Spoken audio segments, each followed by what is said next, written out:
दोस्तों यहाँ पे हम लोग प्रश्न नंबर 2 देखेंगे और इस चैनल पे अगर आप नए हो तो प्लीज़ मेरे चैनल को सब्सक्राइब कीजिएगा, उससे हमको सपोर्ट मिलता है। चलिए प्रश्न नंबर 2 को शुरू करते हैं। यहाँ पे लिखा हुआ है कि निम्नलिखित में जांचिए कि क्या जी एक्स पी एक्स का गुणनखंड है। तो ये जांच करना बहुत ही सिंपल है। आपको क्या करना है, बिल्कुल ये जो जी एक्स वाला बहुपद दिया है इसमें से x का मान निकाल के पी एक्स वाले बहुपद में मान रखना है।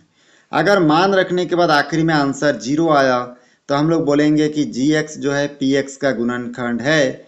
और अगर मान के चलिए मान 0 नहीं आया और कोई संख्या आ गया तो हम लोग बोलेंगे जी एक्स पी एक्स का गुणनखंड नहीं है। तो चलिए इसको कैसे प्रूफ करते हैं उसको देखते हैं। वीडियो को शुरू से आखिरी तक देखिएगा, आपको निश्चित रूप से समझ में आ जाएगा। चलिए यहाँ पे देखिए लिखा हुआ है जी एक्स और इसका वैल्यू दिया है x-3। यहाँ से मान निकालने के लिए इस जी एक्स के जगह पे अगर हम लोग 0 रखेंगे तो ये समीकरण चेंज होके हो जाएगा 0 बराबर x-3। तो यहाँ पे हम लोग जी एक्स बराबर 0 रखने पर देख रहे हैं कि जो स्टार्टिंग में ऐसा हो गया। अब यहाँ से x का मान निकालने के लिए आप 3 को इधर भेजिए तो ये 3 माइनस से इधर आके प्लस हो जाएगा। अब हम लोग जानते हैं कि अक्षरों को हमेशा लेफ्ट में राइट हैंड साइड में लिखा जाता है, तो x इक्वल टू यहाँ पे 3 ऐसा पलट के लिख सकते हो। बहुत सिंपल चीज़ है। तो यहाँ पे हम लोग जानते हैं कि जब तक ये जी एक्स के जगह पे 0 नहीं रखूंगा तब तक मान नहीं प्राप्त हो सकता, इसलिए हम लोग जी एक्स बराबर 0 रखे तो ऐसा प्राप्त हुआ। ये हम लोग जी एक्स की बात की, अभी समझ में आ गया होगा। चलिए जो भी जी एक्स का मान, जी एक्स वाले बहुपद से जो भी मान हमको प्राप्त हुआ इस मान को अभी हम लोग पी एक्स वाले बहुपद में रखेंगे, इस बहुपद में रखेंगे। तो यहाँ पे मैं नोट कर दूंगा x का मान रखने पर। तो यहाँ पे नोट करूंगा x का मान रखने पर और इसको देख देख के मैं पी एक्स वाले बहुपद में रख दूंगा। तो यहाँ पे देखिए पी एक्स वाले बहुपद को, इस लाइन को ध्यान से देखिए आप लोग, ठीक ना। यहाँ पे हम लोग मान रखेंगे अभी p का p x के जगह 3 इक्वल का इक्वल x के जगह 3 होगा, क्योंकि x का घात 3 है इसलिए कोष्टक के ऊपर 3 लिखिए। उसके बाद माइनस का माइनस 4 का 4 x के जगह हो जाएगा 3, स्क्वायर का स्क्वायर प्लस का प्लस x के जगह हो जाएगा 3। तो यहाँ पे कोष्टक देने की जरूरत नहीं है क्योंकि इसका घात वगैरह कुछ भी नहीं है। फिर प्लस 6 का 6। यहाँ पे हम लोग देख देख के खाली x के जगह x का मान को पुट कर दिए तो हमको ये वाला लाइन यहाँ पे प्राप्त हो गया। उसके बाद देखिए यहाँ से हल करना है। 3 को 3 बार गुना करेंगे तो हम लोग जानते हैं कि 3 को 3 बार गुना करने से हमको यहाँ पे प्राप्त हो जाएगा 27। 3 तिया 9, 9 तिया 27। तो यहाँ पे 27 लिखिए। माइनस का माइनस होगा, 4 का 4 होगा। 3 को 2 बार गुना करेंगे, 3 तिया कितना होता है, 9 होता है और कोष्टक अंदर ही रहेगा। प्लस 3 और 6 को आपस में जोड़ सकते हैं तो जोड़ दीजिए, यहाँ पे 9 प्राप्त होगा। इक्वल का इक्वल, 27 का 27, 4 निया आपको मालूम ही है 36 होगा, प्लस 9 का 9। उसके बाद इसमें से 27 और 36 देखिए बीच में माइनस है, दोनों को घटाएंगे तो यहाँ पे 9 प्राप्त होगा। बड़ी संख्या 36 है इसलिए इसके सामने माइनस होगा। और आखिरी में लास्ट में देखिए प्लस 9 बचा हुआ है।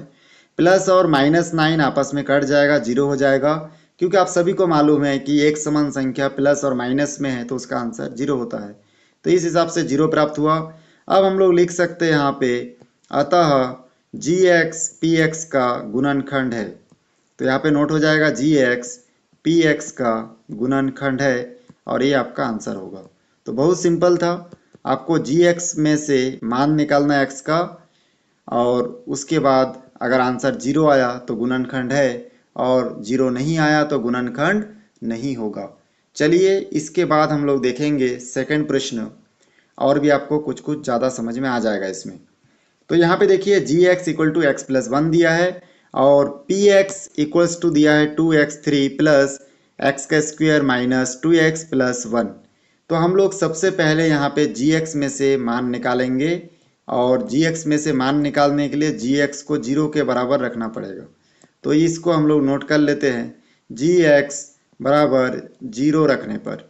तो जैसे हम लोग जी एक्स बराबर 0 रखेंगे तो यहाँ पे देखिए हमको प्राप्त हो जाएगा 0 बराबर x प्लस 1, क्योंकि यहाँ पे जो जी एक्स है इसके जगह पे 0 रखे। 0 क्यों रखे, क्योंकि हल करने के लिए 0 रखेंगे तभी तो x का मान प्राप्त होगा, इसलिए हम लोग रखे। तो यहाँ पे x का x रहेगा, 1 इधर प्लस में इस तरफ शिफ्ट हो जाएगा तो यहाँ से इस तरफ आके हो जाएगा -1। अब हम लोग x को लेफ्ट में और -1 को राइट हैंड साइड में नोट करेंगे तो x का मान हमको प्राप्त हो जाएगा -1।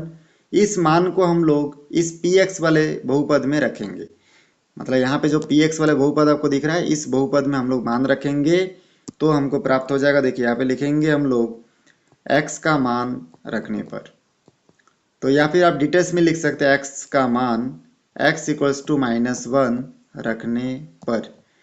तो इस प्रकार से नोट कर दिए और अब हम लोग मान रखेंगे क्रम से। यहाँ पे होगा p का p, x के जगह हो जाएगा -1, इक्वल का इक्वल, 2 का 2 होगा, x के जगह हो जाएगा -1, घात q का q, प्लस x के जगह -1, स्क्वायर का स्क्वायर, माइनस का माइनस, 2 का 2 होगा, x के जगह हो जाएगा -1 प्लस 1।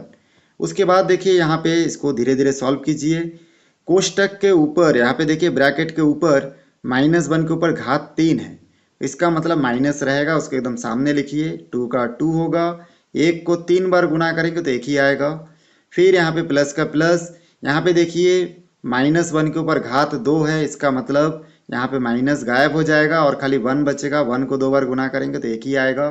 फिर यहाँ पे देखिए ये आपका ये दोनों गुना होगा, लेकिन 2 भी माइनस में, अंदर भी माइनस है, तो माइनस माइनस में हो जाएगा प्लस, 2 एकम 2 प्लस 1 का 1।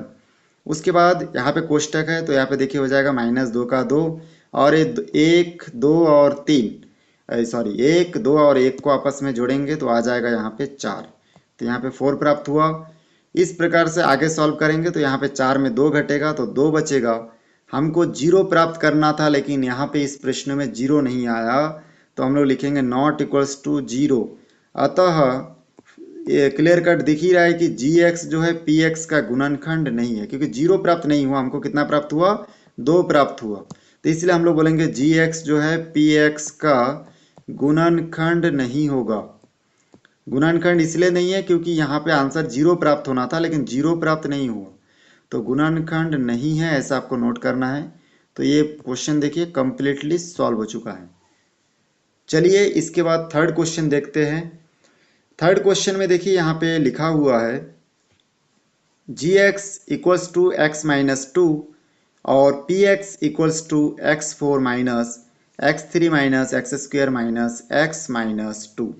तो यहाँ से हम लोग जानते हैं, जैसे सभी प्रश्नों में करते वैसे ही करेंगे, इसमें gx बराबर 0 रखेंगे तो यहाँ पे हमको प्राप्त हो जाएगा, देखिए 0 बराबर x माइनस 2, और यहाँ से x का मान निकालने के लिए 2 को पक्षांतर करेंगे तो यहाँ पे 2 आ जाएगा, क्योंकि -2 इधर आके +2 हो गया। इस प्रकार से x का फाइनल मान हमको 2 प्राप्त होगा। तो हम लोग लिखेंगे x का मान रखने पर, x का मान क्या आया, x इक्वल टू 2 आया, 2 रखने पर लिख देंगे। और px वाले जो बहुपद है उस बहुपद में देख देख के लाइन से x के जगह 2 2 रखते जाएंगे, और यहाँ पे देखिए हो जाएगा, यहाँ पे रखेंगे 2 घात 4 का 4 माइनस 2 का घात यहाँ पे 3 लिखेंगे, फिर माइनस, फिर 2 लिखेंगे और घात 2 होगा, फिर माइनस, फिर 2 होगा, फिर -2 होगा।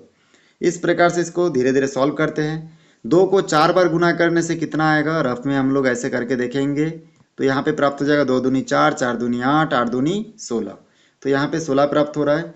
माइनस का माइनस, 2 को 3 बार गुना करेंगे तो 2 दूनी 4, 4 दूनी 8 प्राप्त होगा। उसके बाद माइनस 2 को 2 बार गुना करेंगे, 2 दूनी कितना होता है 4, तो यहाँ पे 4 प्राप्त होगा। फिर -2 और -2 जो लिखा हुआ था बाद में वैसे ही रहेगा।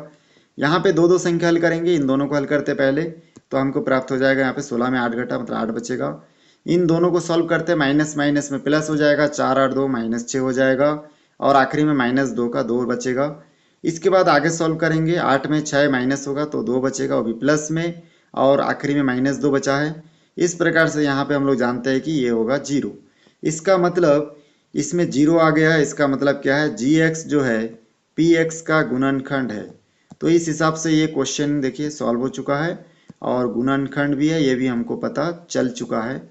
इसके बाद हम लोग इसके बाद नेक्स्ट क्वेश्चन देखेंगे कि किस प्रकार से हल किया जा सकता है। तो थर्ड नंबर क्वेश्चन के बाद अब हम लोग चौथा नंबर क्वेश्चन को भी इसी प्रकार से सॉल्व करके देखेंगे। चौथा प्रश्न में देखिए लिखा हुआ है कि gx equals to x minus 1, px equals to x3 plus 5x square minus x plus 1। तो यहाँ से हम लोग नोट करेंगे gx, इसको हम लोग पहले 0 के बराबर रखेंगे, तो यहाँ पे जी एक्स के जगह पे तो 0 हो जाएगा, और x माइनस वन का x माइनस वन, यहाँ से x इक्वल्स टू यहाँ पे 1 इधर पक्षांतर होके क्या हो जाएगा, +1 हो जाएगा। मतलब x का वैल्यू कितना प्राप्त हुआ, 1 प्राप्त हुआ। संख्या को हमेशा राइट हैंड साइड में लिखा जाता है और अक्षर को लेफ्ट हैंड साइड में। और यहाँ पे नोट करेंगे x का मान रखने पर, x का मान ऊपर आपको दिख रहा है 1 है, तो यहाँ पे रखने पर शॉर्टकट आप लिख सकते हैं। उसके बाद px वाले इस लाइन में आप इस मान को नोट कीजिए, तो यहाँ पे हो जाएगा p 1 हो जाएगा इक्वल्स टू x के जगह 1, 3 का 3 हो जाएगा, क्योंकि यहाँ पे घात 3 है इसलिए कोष्टक दीजिए, फिर प्लस 5 का 5, 1 का 1 और स्क्वायर का स्क्वायर, माइनस 5, यहाँ पे हो जाएगा 1 प्लस 1। और उसके बाद देखिए आगे, 1 को 3 बार गुना कीजिए, 1 आएगा, प्लस का प्लस, 5 का 5 होगा, 1 को 2 बार गुना करेंगे 1 ही आएगा, -5 और 1 गुना होगा तो -5 ही आएगा, प्लस का प्लस, 1 का 1 होगा। आगे भी देखेंगे 1 प्लस 5 एकम 5, -5 और +1। अब यहाँ पे देखिए ये धनात्मक और ऋणात्मक होने के कारण कैंसिल हो चुका है, 1 और 1 आपका 2 बचा यहाँ पे, तो हमको 0 प्राप्त नहीं हुआ, इसलिए हम लोग लिखेंगे नॉट इक्वल्स टू 0, मतलब 2 प्राप्त हुआ, हमको 0 प्राप्त नहीं हुआ, इसलिए हम लोग लिखेंगे जी एक्स, ठीक ना, चूंकि जी एक्स पी एक्स का गुणनखंड नहीं होगा तो हम लोग नहीं लिखेंगे।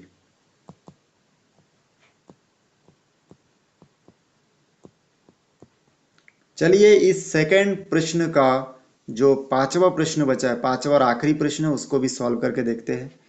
यहाँ पे देखिए जो 5वां प्रश्न है ये आपका y के रूप में दिया है। क्वेश्चन x के रूप में भी हो सकता है, y के रूप में भी हो सकता है, ये से लेकर z तक किसी भी अक्षर के रूप में हो सकता है, लेकिन आपको यहाँ पे हल करते टाइम इस पे ध्यान देना है कि उससे कोई फर्क नहीं पड़ता, क्योंकि आपको जो अक्षर दिया है उसी का मान निकालना है। तो y है, इसका मतलब y का मान निकालना है, इसलिए जी y को पहले आप 0 के बराबर रखिए। तो जी वाई इक्वल टू 0 रखने पर ऐसा भी नोट कर सकते हैं हम लोग, डिटेल्स में नोट करना है तो। उसके बाद यहाँ पे हो जाएगा 0, क्योंकि जी वाई इक्वल टू 0 रखे है तो यहाँ पे 0 हो जाएगा, और बाद में बराबर के उस तरफ क्या बचा, y प्लस 4 बचा। यहाँ से y का मान निकाल लेंगे तो यहाँ पे हो जाएगा -4, तो y इक्वल टू -4 हमको प्राप्त हुआ। अब हम लोग लिखेंगे y का मान रखने पर, और जहाँ पे पी वाई दिख रहा है वहाँ पे हम लोग मान रखेंगे, तो y का मान रखने पर नोट कर देंगे हम लोग। उसके बाद देखिए जहाँ पे आपको p दिख रहा है, मतलब जहाँ पे y दिख रहा है, पी वाई वाला लाइन दिख रहा है, उसमें आप देख देख के y के जगह पे -4 बिठा दीजिए, इक्वल्स टू यहाँ पे हो जाएगा -4, स्क्वायर का स्क्वायर प्लस का प्लस 2, और यहाँ पे हो जाएगा -4 और यहाँ पे -1, देख देख के मान बिठा दिया। इक्वल में देखिए यहाँ पे -4 को 2 बार गुना करेंगे तो हम लोग जानते हैं कि माइनस माइनस हो जाएगा प्लस, और 4 चौक 16 हो जाएगा। और ट्रिक भी हमको मालूम है कि किसी भी संख्या के घात में अगर सम संख्या है तो माइनस प्लस हो जाता है, तो ये माइनस प्लस हो गया, और 4 को 2 बार गुना किया, 4 चौक कितना आया 16, 2 और -4 को गुना किया तो आ जाएगा 8, वो भी क्या में, माइनस में, क्योंकि प्लस माइनस में माइनस होता है, 2 चौक कितना होता है 8 होता है, -1, 16 में 8 घटा तो इसका मतलब यहाँ पे 8 बचेगा, और यहाँ पे -1 का -1, 8 में 1 घटा तो हम लोग को यहाँ पे 7 प्राप्त होगा, जो कि 0 के बराबर नहीं है। तो इस कंडीशन में हम लोग यहाँ पे हमको 0 प्राप्त नहीं हुआ, हमको कितना प्राप्त हुआ, 7 प्राप्त हुआ। तो हम लोग यहाँ पे आराम से नोट कर सकते हैं इसको कि अतः जी एक्स जो है पी एक्स का गुणनखंड नहीं है, तो यहाँ पे नोट करेंगे जी एक्स पी एक्स का गुणनखंड नहीं है। तो इस प्रकार से बहुत आसानी से देखें हम लोग हल कर दिए, और हमारा क्वेश्चन जो है सॉल्व हो चुका है। तो यही हमारा आंसर होगा। तो वीडियो को शुरू से आखिरी तक देखें, इसलिए आप सभी का बहुत बहुत धन्यवाद।